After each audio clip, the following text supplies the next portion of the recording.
Let's bring in Pat. Pat wanted to talk about DJ Durkin. Pat, you're in with the Blitz. What's on your mind? Good morning, Martin. Good morning. Hey, in our Christian walk, that judge not lest ye be judged, and hey, it's in that book. Hey, that's not our place to judge Durkin. And if he was guilty of some things, and I think he's probably only guilty of not being. He may not have been as diligent as he needed to be on his oversight, because the buck's got to stop with somebody. However, I think that Coach Saban is as in control. He actually knows how many kernels of popcorn is in each recruit's cup. That he's that much in control, and I'm making a joke about that. However, he is, and if he thinks that Coach Durkin can help our team in any kind of way, and that I think everybody deserves a second chance. This man's career's got to go forth. That hey, had he done something wrong, hey, he'd be in jail. Yeah, so go ahead. What do you think, Martin? Well, first of all, you said that we shouldn't judge. This is where I have a little different opinion in terms of judging. Judging and condemnation is two different things, and we mix the two up. Okay, if you're driving down the road and you see an apple tree and you say, "Man, that looks like an apple," but I don't want to judge. Well, no, it's an apple. Call it a freaking apple. If it's an orange, call it an orange. Now, to drive by that tree and say that tree will never produce any fruit worth anything, it should be condemned. That's condemnation.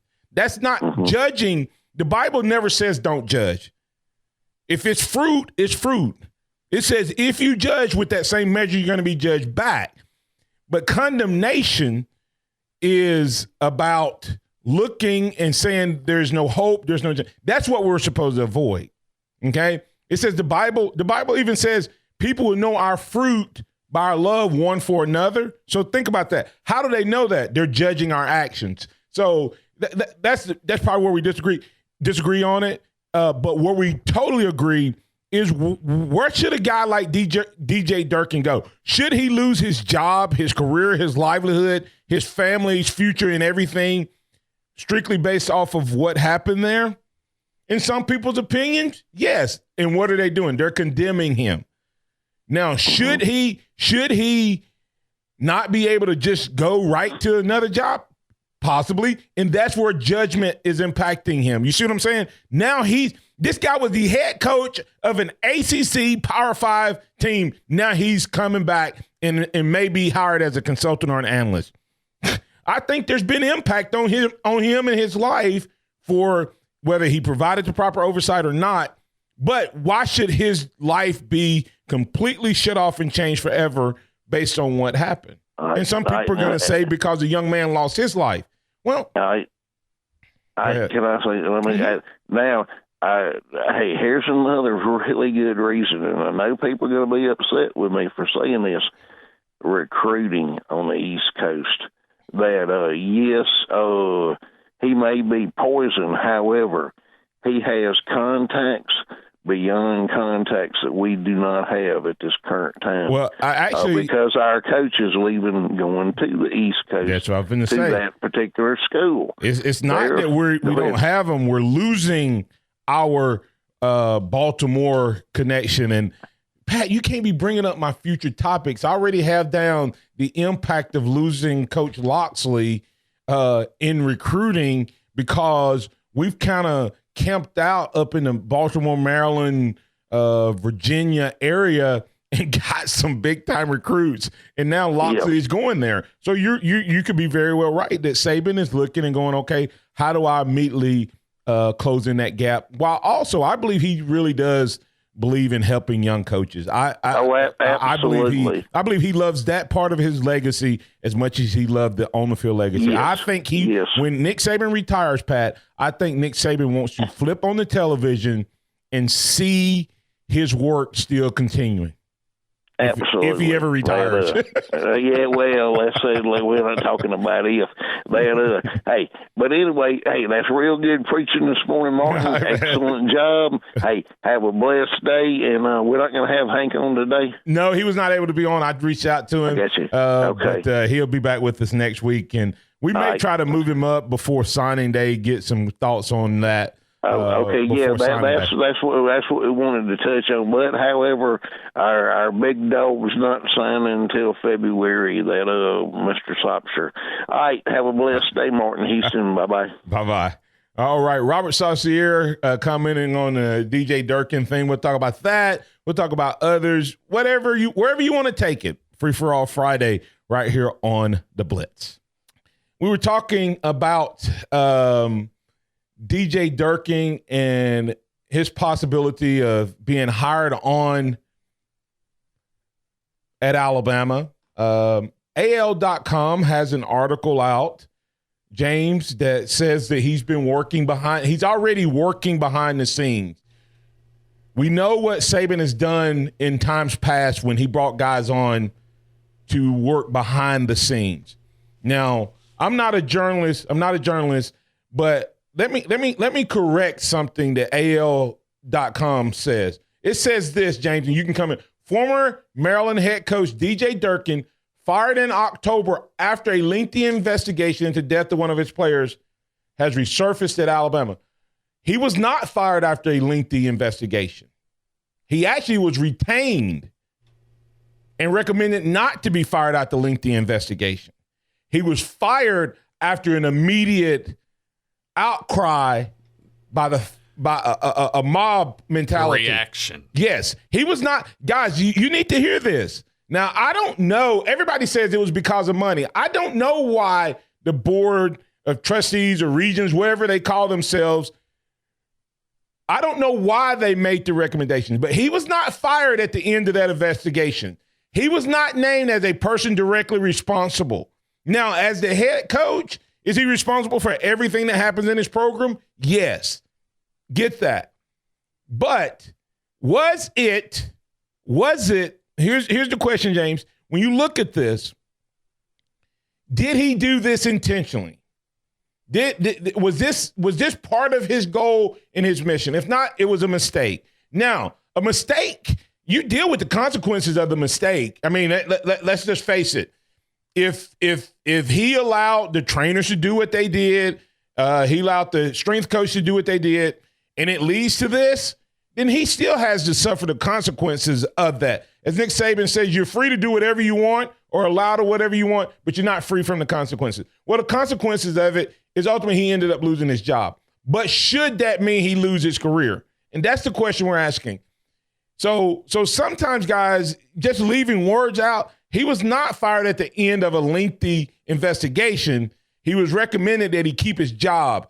He was fired because the mob mentality. And let me tell you what I fear about the mob mentality. You don't know when the mob's going to turn on you. Okay?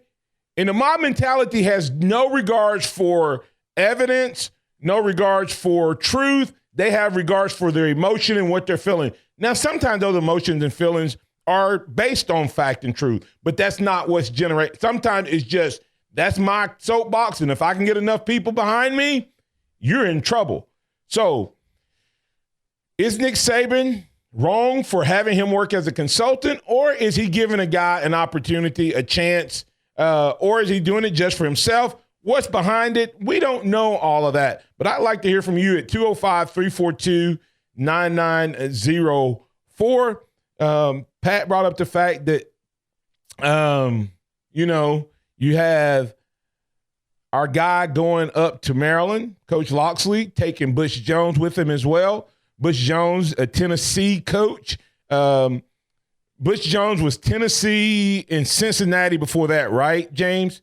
So that would be kind of an area that he's familiar with as well from a recruiting between the Tennessee and Virginia area. So what are your thoughts? Oh, you asked about DJ Durkin's background, by the way, coaching, especially as an assistant coach, because Maryland was his first permanent head coaching job. He was an interim at Florida after Will Muschamp was canned. So you're talking DJ Durkin, going back to 2005, a defensive end coach at Bowling Green, and the following year after 05 and 06, a linebackers and special teams coach at Stanford, a defensive end and special teams, linebacker and special teams at Florida for 3 seasons, and then defensive coordinator and linebacker for 13 and 14 at the University of Florida before going up to Michigan in 15 as their DC, defensive coordinator and linebackers coach. So I know a lot of we may think it's just about recruiting.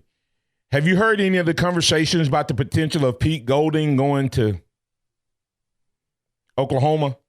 Ooh. Just hold on to that thought. There's been some potential. I don't know if there's any legs to that, but Pete Golding name coming up, James. Now think about that for a second. If that's true, or even if it's not true, James, what is Saban's typical process? If he has a young, hot coach like a Will Muschamp, you can go back to there, or Kirby Smart or Jeremy Pruitt, he tends to bring in replacements with this analyst system. So DJ Durkin could be a hang-around guy for a year or so when Golden, who's a former DC, if he takes the Oklahoma job, or if Oklahoma's already talking to him, that means other people are going to come talk to him as well. This year and next year, he's already got what? Somebody around who can help step in and fill a role. I'm telling you, the guy is always a couple steps ahead of what everybody's saying. Hold on, Gregory. I'm going to get a couple comments from Facebook. Edric Bird saying, we're talking about this DJ Durkin thing. The dark reality of it wouldn't be news if Coach Saban was losing. Winning solves everything, unfortunately.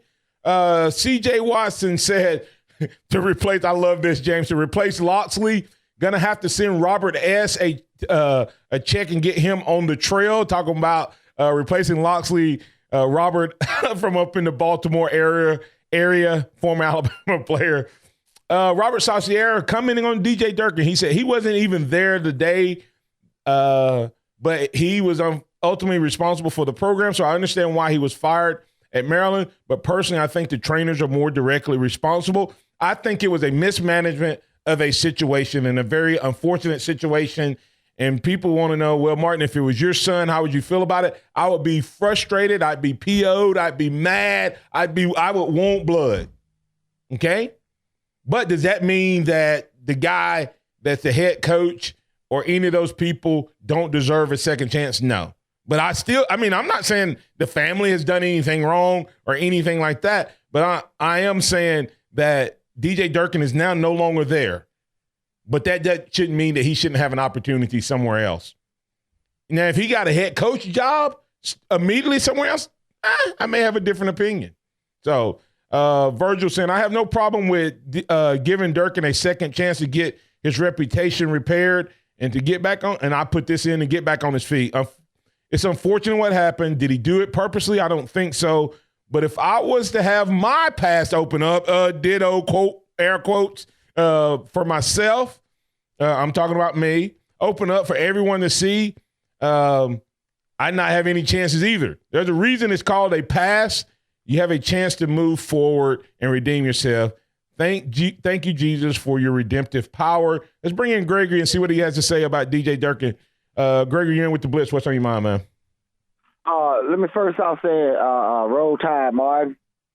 And them guys, the message you just read, they already took the thunder from it. I'm going to ask you, how did you feel about, if somebody, you lose your child? I ain't talking about man career, but a child, people, gonna be, you ain't gonna have that child no more. You know what I'm saying? I'm like, at least let's get hold on, partner. Let's hold your career off for a minute till this thing calm down. You know what I'm saying? But Gregory, okay, come on. What if you did something or somebody that you were responsible for did something, and I'm accountable. You're going to be held accountable, okay? And say you lose your job. should you Right. at that point not be able to go back out through the relationships you've built and the network that you've built, be able to try to start the journey for a second chance? He's not being a heck. He's not going. He's coming here as a consultant, as an analyst, not even hired. Meaning that right now, there's no guarantee that there's a tomorrow check. He could be finished, as far as we know. He could be finished as of today. Could be his last day. We don't know. So I'm saying, yeah, I understand that ultimately it rolled uphill in this situation and he lost his job.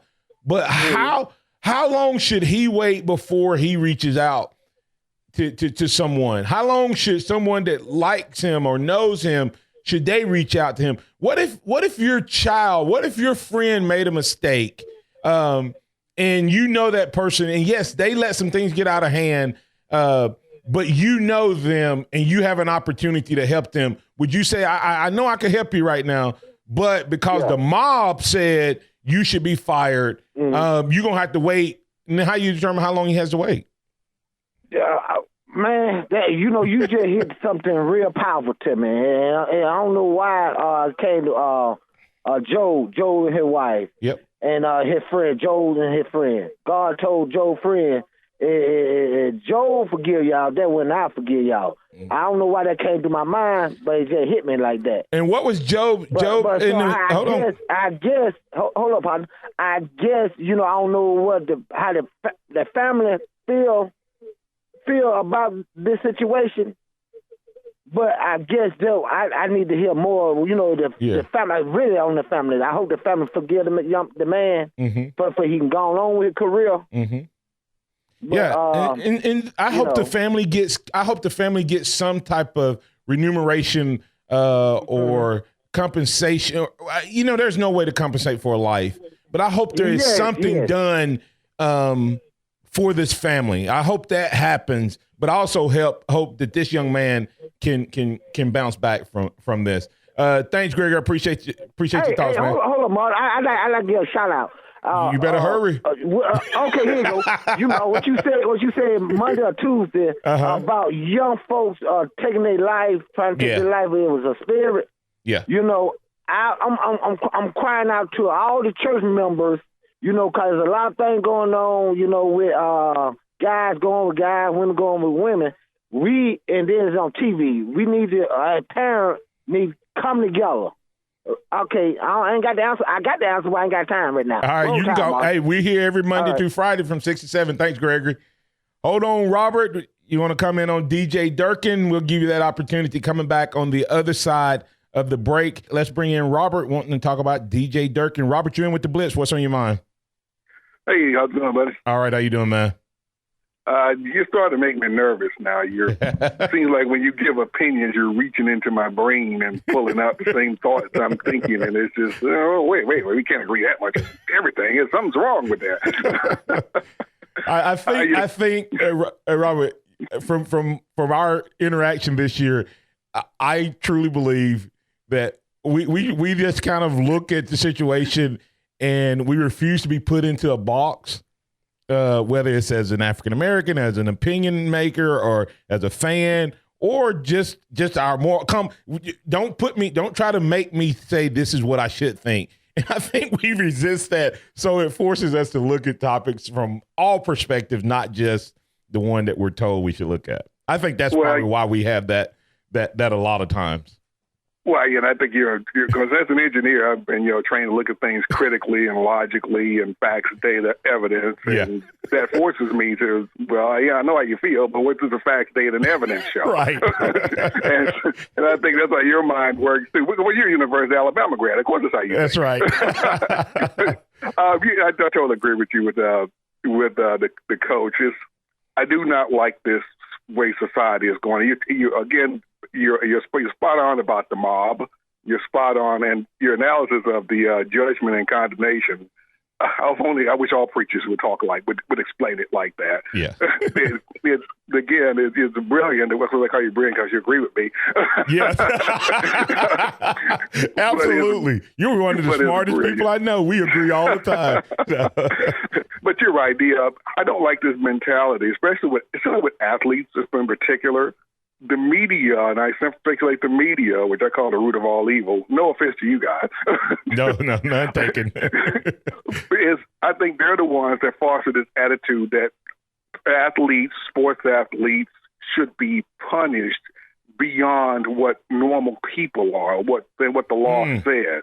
Yes. And that drives me crazy. It's like, well, there was an investigation, and everybody went home. So can this man go on with his life? Right. And with athletes, that never seems to be enough of the case. Right. It's punishing them beyond in many cases, ending their careers. Yes. The media, they're not happy unless these guys' careers are ended.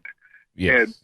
And they can say, would you guys like it if you did something with someone that made them want to end your career? Which is happening to some media folks. Right. Which is good. But you're right about the mob. You never know when the mob's going to turn on you. Kevin Hart, for example. Right. You put up tweets people tweeted umpteen years ago. Right. And that's justification for, well, you can't do this because you tweeted that, or Kyle Murray. Yeah. That is despicable, but it's not the majority. It's the mob. A mob doesn't have to be the majority. They're just the most emotional at the time. Right. And that's what drives me crazy. Yes. But you're absolutely spot on. And I like the way, the people tell Nick Saban, well, you can't give this man another chance. He did blah, blah, blah years ago, or he did whatever. Why can't someone be given another chance? And like you said about the investigation, there was an investigation, and they found he wasn't culpable. But that doesn't matter to the mob, and it's not a good thing. Evidence and fact should matter. We can't have a society where I don't what the facts say, but this is my emotions, or this is what we're going with. Yes. and that's a scary place to be as a society, because you don't, like you said, we don't know when it's going to turn on us. And, I bet you Kevin Hart thought he was safe. Yes. and you can't, it's like, okay, my opinion differs from yours, so therefore I can't work forever. I don't care if someone has an opinion, I don't care if they're like black people or whatever. Okay, well, that's great. That's your opinion. Just don't stop me from doing anything I want to do with my life, and you go about your way and I'll go about mine. Well, I can be in the same room with you, talk with you, work with you. Okay, I know you don't like black people. Well, so. Now, that's another point that you and I agree on as well, Robert. If you don't like me for whatever, if you don't like me because I'm black, I'm big, I'm a former player, I'm Alabama, brother, you will not get any control over me. I refuse to let someone who doesn't like me control and impact my life. But the mob is, you have to think the way they are. And that's really scary, though. You have to think thoughts that they want you to think, or you can't function. You won't be allowed to function in polite society. Right. Oh, gosh. What happens on the day is that you don't think the right thoughts, and the mob turns on you. But okay, it's good. I'm good talking with you, but you're scaring me, though. I appreciate you, Robert. Thanks. James, you're in with the Blitz, man. I want to talk about DJ Durkin. What's on your mind? Good morning. Good morning. Man, I agree with a lot of the stuff Robert had to say. I feel like if the legal system up there in Maryland felt like this man didn't do anything wrong and doesn't deserve to be punished legally, then let the man live his life. Like, why? I thought we were, this is a nation of second chances. Well, it depends. For some, it is, and for some, I guess it's not. That's the thing is, we go ahead, James. Sorry, I was about to start preaching, so I'm gonna keep it on sports. Go ahead. It's a sensitive subject, and I do feel horrible for the family, because you can't ever replace or repair the pain that they're feeling. But at the same time, there's a lot of underlying issues that could have caused that situation that we don't know about and may never know about. So, right.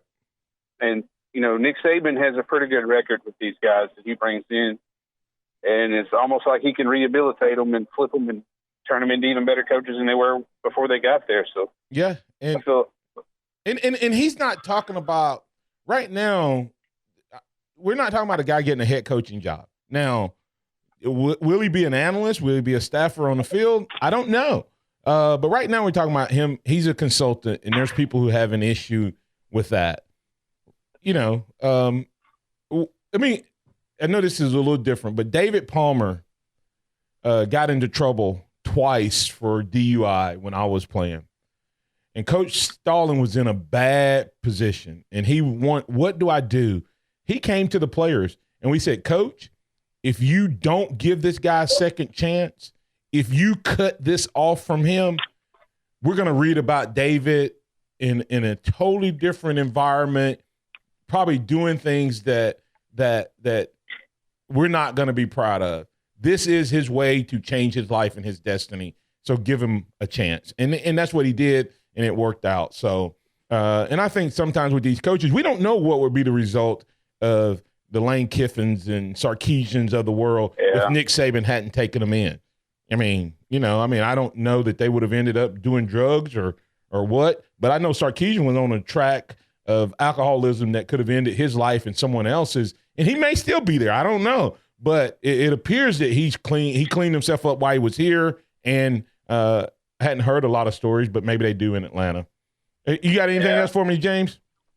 Well, I just got one other question. Do you feel like if he had taken a year or so off, this would be as big of an issue as it is right now? Well, but he still may take a year off. I mean, right now he's a consultant. He probably will be hired as an analyst. That's what Saban seems to do. He brings him in, and this is almost an on-the-job interview. And then if an opportunity presents itself, he brings him on as an analyst. I don't know that it matters.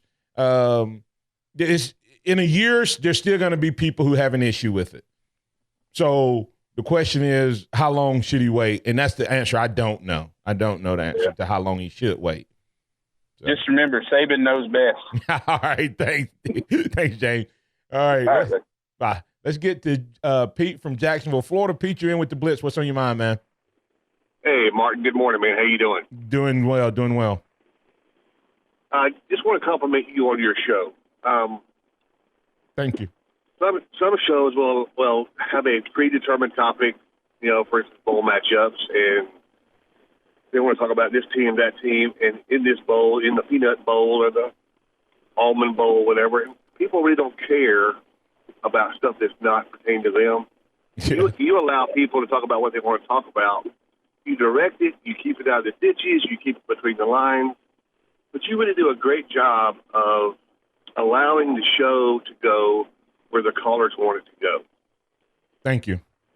And a lot of us out here, I'm in exile. I'm over here in Florida, and we don't get a whole lot of Alabama news from relatives and people like you and the show, and really appreciate the way you handle this. Really do.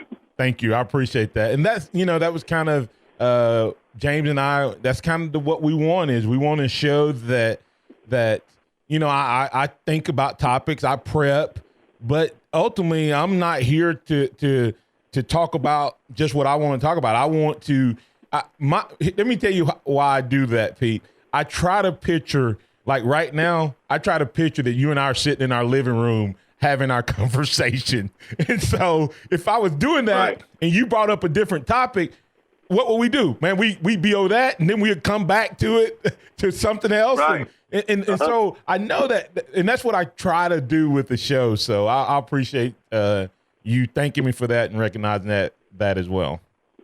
Well, and you talk about DJ Durkin, and you mentioned David Palmer, and I've met David Palmer a couple of times, and you're exactly right. If he's not the only one like that, there's people in this world every day that deserve and need a second chance for whatever the situation is. Right. That's the business that I'm into, and I help people with a second chance. And it doesn't always work out right. Right. But when it does, that person feels so good about themselves, and that's what helps. That's what drives me to do what I do. Pete, you just hit a good point. That's right. They don't all work out. But do you get rid of? I mean, and I'm not trying to bring up there's a lot of the police officers. Okay, there's some bad apples, but thank the Lord for the number of men and women who put their lives on the line for this nation every day. And I'm not going to throw away all the good cops for the knotheads that are not. So I'm going to appreciate those that do it right and pray and look for it and be vigilant and hopefully help change the ones that aren't. But I'm not going to throw away the ones that do it right at the expense of some bad apples. And the bad apples are the only ones that get in the press. The hundreds of thousands of men and women who did their job correctly yesterday will not be mentioned. But the one idiot that did it wrong, that was a racist, that was angry, that was unethical, will be the one that everybody talks about. Like the caller before me mentioned, that mob. Yep. That person is part of that mob. Right. So they're vocal. That's who is seen. They're visible. The ones that do it right by the book, whatever the situation is, are not the mob. They're the ones that are under the current. They're the ones that drive success in a good way. All right. Well, Pete, man, I appreciate you tuning in from Jacksonville, Florida. And if you'll stay on the line, give James your phone number and address, okay? I will. Sure will. I appreciate you, Pete. Thanks, man. Thanks, Martin. Have a great day. You and James both. You too. All right. Hey, let's get the break here. We're going to wrap up the final touches of the Blitz. We literally will have the University of Oil and Facial Surgery 2-minute warning up next. As we wrap up, hey, listen, I just asked a question on the DJ Durkin. You can go out and comment on a poll question. That pretty much took the show. We'll have other topics. We'll flash back, and we'll talk about all this stuff because that's what it's about right here. And I want to thank Pete from Jacksonville, Florida, for highlighting the way we do things. We try to do it the right way each and every day as well, right here on the Blitz. I wrap up my closing thoughts on this. DJ Durkin may only be here as a consultant. A lot of people don't know this. Tom Herman, on his way to Houston, actually stopped by and consulted with Nick Saban. And as Kevin Smith pointed out, he does this on a regular basis. However, let me tell you, I don't think it's by accident. I think he brings in guys he thinks that could potentially be fits with his staff. I think it's a pre-interview process that he uses, and it also helps his team prepare. Now, what would he be bringing DJ Durkin in for? It's not Oklahoma, guys. It's Clemson. It's Clemson. Nick Saban is using some of this to get ready if they beat, because he has enough analysts. They're working on Oklahoma, and somebody's spending time with DJ Durkin getting some dirt on Clemson. So Nick Saban is always ahead of the game. If he decides to give this young man a second chance as an analyst, as a consultant, and even as a coach, in my opinion, I'm okay with that. I pray for the family that was impacted by what happened at Maryland. I pray that there is the proper remuneration and compensation, if there can be, for the loss of their child. But second chances, that's what makes this nation great, and hopefully he will get one.